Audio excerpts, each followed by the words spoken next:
Olá, seja muito bem-vindo a mais uma entrevista da JTV. Connosco temos Paulo Morgado, cofundador e Managing Partner da Bridgewatt, uma empresa de consultoria que opera em Portugal e em Espanha. Falaremos um pouco mais dela até no Quem é Quem na consultoria. Paulo Morgado, antes de mais, boa tarde e obrigado por se juntar a nós a partir de Madrid, em Espanha, onde reside, na verdade. Paulo, para a maioria das indústrias e setores, um dos maiores desafios é o crescimento, tornou-se a prioridade número um. Como é que a Bridgewatt, eu sei que é uma empresa que criou com a Ana Paula Reis cá em Portugal, como é que a Bridgewatt surge para responder a esta demanda de crescimento por parte das empresas? Boa tarde, antes de mais, obrigado pelo convite, João. Tenho muito gosto de estar aqui. A Bridgewatt surge porque, de facto, há um problema de crescimento ou de falta de ambição de crescimento por parte das empresas portuguesas e não só portuguesas, as espanholas também. Só um dado, segundo a Pordata, a faturação média de uma empresa portuguesa em 2008 era de 345 mil euros e em 2018, portanto antes do Covid, era de 345 mil euros.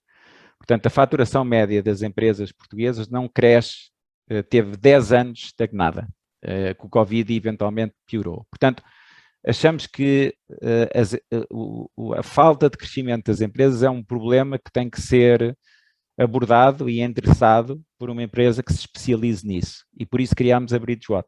E de que forma é que a Bridgewatt responde a esse desafio? Ou seja, o crescimento é algo que pode ser resolvido de forma tão simples como uma empresa especializada? Não é simples. A primeira coisa que nós fizemos foi definir o que é que entendíamos por crescimento. E basicamente criámos um framework, depois de bastante estudo, nós tivemos 7 meses em que tivemos a fazer research, sumariámos mais de 150 livros e artigos sobre tudo o que havia de mais recente em matéria de crescimento e chegámos àquilo que nós chamamos as 20 alavancas de crescimento da Bridgewatt, que mais não são do que 20 perspectivas diferentes que as empresas podem ter para crescer. Ou seja, crescer não se resume ao chamado marketing e vendas, que são coisas bastante difusas e gerais. Crescer tem a ver com temas de pricing, inovação de produto, fidelização de clientes, redução de churn, digital marketing, CRM, são 20 as alavancas. Se são 20, já começa por aí, já começa a não ser muito simples, não é? Claro. Além disso, cada vez mais há empresas de nicho, pequenas, que se especializam nestas matérias. Nós, por exemplo, temos dentro da Bridgewatt uma empresa australiana que a única coisa que faz é temas de redução de churn baseada em inteligência artificial. E faz desde empresas do setor financeiro a empresas de telecomunicações e utilities. E, portanto, o tema do crescimento não é fácil. As empresas não têm todos os recursos que precisam, sobretudo neste mundo digital, para as ajudarem a crescer. E, portanto, nós achamos que estamos a construir uma plataforma que, no fundo, vem criar a possibilidade das empresas poderem quer recorrer ao serviço dessas empresas especializadas em crescimento, quer utilizar a própria Bridgewatt para crescer. Pensamos que é um valor acrescentado que estamos a trazer a nível ibérico. Paulo, esta ideia de agir quase que como um intermediário ou um mediador daquilo que no fundo é um processo de consultoria, acha que é possível para o setor da consultoria caminhar neste sentido, em que ao invés de agregarmos na consultora todo o conhecimento, com staff contratado para esse efeito, esse conhecimento está antes numa framework, como referiu, à qual os clientes podem, digamos, perdoa-me aqui o estrangeirismo, fazer um pick and choose para melhor responder às suas necessidades. Que vantagens é que traz este modelo? João, este modelo, antes de mais, configura aquilo que é a evolução do mundo digital. Nós ouvimos muitas empresas a falar de digitalização, embora a maior parte delas, quando falam em digitalização, esteja a falar de informática, esteja a falar de automatização de processos e não tanto de modificar modelos de negócios. Há duas tendências que o mundo digital trouxe, e sobretudo que o mundo de pós-Covid, com trabalho à distância, etc., trouxeram. Uma é que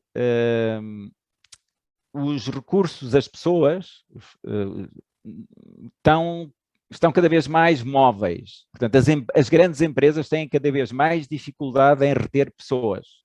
Porquê? Porque como as pessoas podem trabalhar com várias empresas, porque até podem trabalhar desde casa, há uma tendência cada vez maior para, em vez de alguém querer trabalhar para uma grande empresa, estar, por exemplo, numa plataforma onde pode vender os seus serviços, que é o Upwork.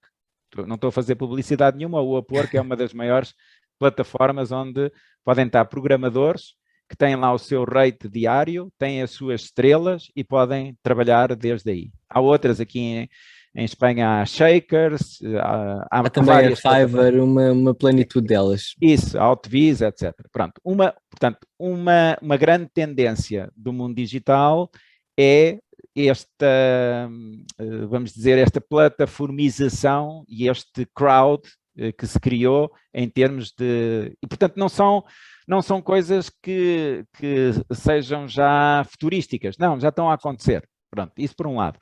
Por outro lado, cada vez mais há a ideia de que as empresas não têm que ser ótimas numa série de coisas que fazem. Ou seja, cada empresa tem que se sentar naquilo que são as suas capacidades core e depois o que tem que fazer é ir buscar parceiros para poder juntar bases de clientes. A Bridgewater, para além de oferecer esta capacidade de aceder a empresas que têm soluções de crescimento, ela própria é um canal de distribuição. E aquilo que nós fazemos é pôr em conjunto bases de clientes que de outro modo não se encontrariam. Claro, respeitando todas as normas do RGPD, todas essas coisas. Eu dou-lhe um exemplo. Vamos imaginar, e isto não é imaginação, é a realidade, eu não vou dizer os nomes. Há um banco aqui em Espanha que cobre 40% das farmácias em Espanha. Chega a 40% das farmácias em Espanha, ok?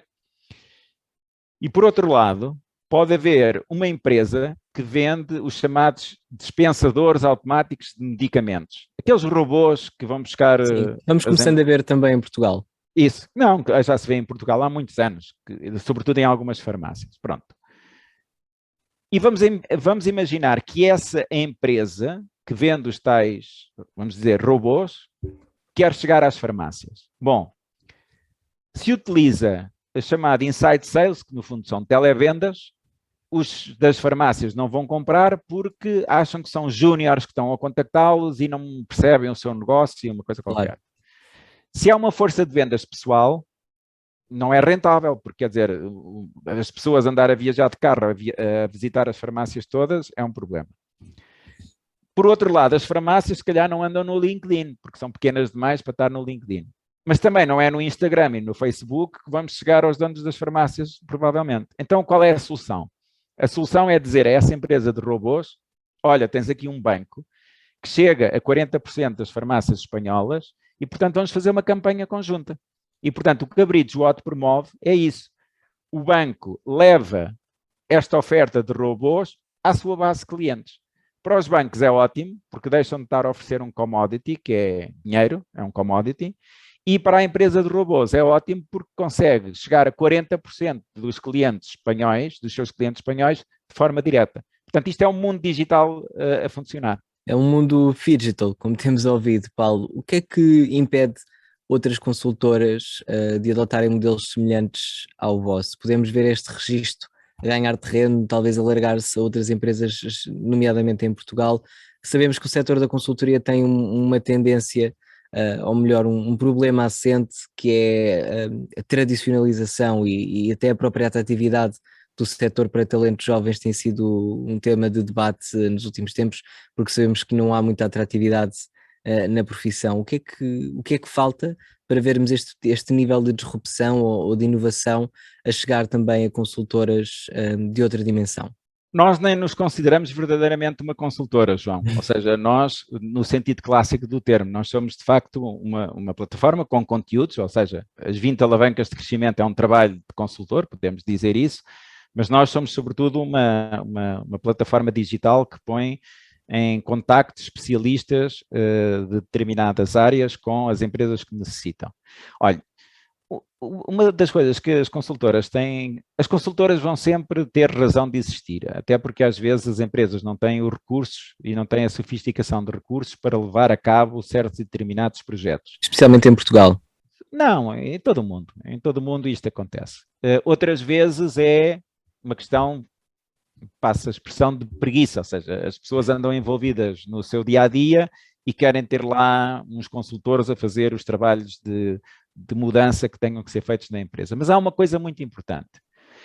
Eu lembro-me, quando comecei a trabalhar em consultoria há muitos anos, quando nós queríamos um estudo de mercado de um determinado setor, eu trabalhava numa empresa alemã que tínhamos que pedir aos alemães se tinham um estudo de mercado já feito naquele setor, para nos darem pistas do que é que os consumidores queriam, Claro. etc. Com a web, com a internet, o conhecimento, como o João saberá, é público. E há consultoras que continuam a especializar-se em levar conhecimento aos seus clientes. A Bridgewater, por exemplo, tem uma coisa que é todo o conhecimento que é produzido dentro da Bridgewater sobre crescimento é gratuito. Nós desenvolvemos uma app, ou melhor, esta app, nós começámos pela web, pelo browser, e não tínhamos ainda nenhuma subscrição gratuita. Vamos ter uma app no final deste mês, o mês de maio, que permite a qualquer pessoa aceder a conteúdo publicado pelos participantes da Bridgewater numa app. E, portanto, as consultoras têm que perceber que o know-how o acesso ao conhecimento deixou de ser alguma coisa pela qual os clientes mais sofisticados estão disponíveis para pagar. O que os clientes mais sofisticados estão disponíveis para pagar é quem lhes ajude a resolver problemas concretos. E, de facto, no mundo digital, a tendência é para esta atomização de haver empresas que se especializam em nichos de mercado muito concretos que, como o João dizia, as empresas, sobretudo aquelas de média dimensão e as pequenas, não conseguem chegar a tudo. Quer dizer, se for uma grande multinacional, e nós temos uma grande multinacional americana de consultoria que conseguiu competências digitais comprando muitas empresas digitais, se for uma empresa dessa dimensão, consegue. Mas às vezes as empresas dessa dimensão não estão acessíveis às PMEs. Exato. E às vezes são as PMEs que mais necessitam de quem as ajude. E convém recordar que as PMEs compõem a vasta maioria do tecido empresarial, pelo menos em Portugal. E em Espanha é a mesma coisa. Eu queria pegar por Espanha, Paulo Morgado, para terminar esta nossa conversa, para lhe perguntar qual é que tem sido o feedback dos vossos clientes e parceiros. Eu percebo que as vossas operações já se dividem entre Portugal e Espanha. O Paulo está em Madrid, a Ana Paula Reis está cá em Portugal. Há planos para ir além destes países? Quer dizer, nós já temos 11 nacionalidades diferentes na Bridgewater, apesar de, sim, o nosso território para ganhar atração é a Espanha e Portugal. O acolhimento tem sido excepcional. Nos vários pacotes que nós temos não só o negócio ligado, digamos assim, a estes temas do crescimento que eu falei, da própria Bridgewater, encontrar clientes para os seus participantes, mas desenvolvemos outra coisa que está a ter muito interesse, que é, temos um marketplace de advisors, pessoas que, no fundo, não é interim management, não é consultoria, é mesmo advisor. Um advisor é alguém que faz perguntas, não é alguém que vem com um mandato para resolver um problema. E tem estado a ter muito acolhimento, sobretudo porque há uma grande dificuldade das empresas portuguesas virem para a Espanha e há uma grande dificuldade das empresas espanholas irem para Portugal. Porquê? Porque há uma falácia da proximidade. Ou seja, são países que estão perto um do outro, mas que são totalmente diferentes na sua cultura, na sua forma de atuar, nos seus mercados distintos de exportações, quer dizer, tirando um e outro, etc. Espanha é muito mais virada para a América Latina, se calhar Portugal com uma presença forte, muito mais forte que Espanha em África.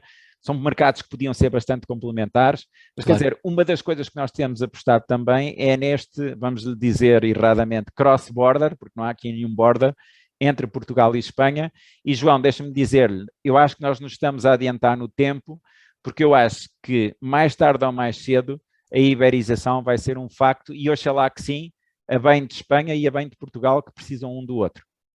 Mas fala da iberização num sentido político? Não, económico. Económico. Ou seja, eu falo que, sendo Portugal um mercado de exportação importante para a Espanha, e sendo Espanha um mercado exportação importante para Portugal e de investimento. Estes países, em vez de estarem a fazer coisas pontuais e sem organização, investimentos num sítio e noutro, se calhar vão ter que se coordenar mais. E, aliás, por exemplo, a nível da Galiza, já assistimos a muito maior coordenação entre Portugal e Espanha. Aquilo que eu gostaria que acontecesse é que esta coordenação aumentasse. O Presidente da República esteve aqui em Madrid no dia 25 de Abril, a propósito de um evento promovido pela diáspora portuguesa, da qual eu faço parte, e o Presidente é exatamente da mesma opinião, ou seja, estes dois países têm que encontrar formas coordenadas de conseguir desenvolver-se mutuamente através da tal iberização. E assim veremos se acontece, Paulo Morgado. Muito Nós obrigado. estamos a tentar dar o nosso contributo. Obrigado. Muito obrigado por esta breve conversa e tudo bom, a continuação em Madrid. Obrigado, João. Obrigado também a si que esteve desse lado a acompanhar, já sabe que pode ver e rever esta e outras conversas e entrevistas JE sempre que quiser em jornaleconómico.pt. Fique bem.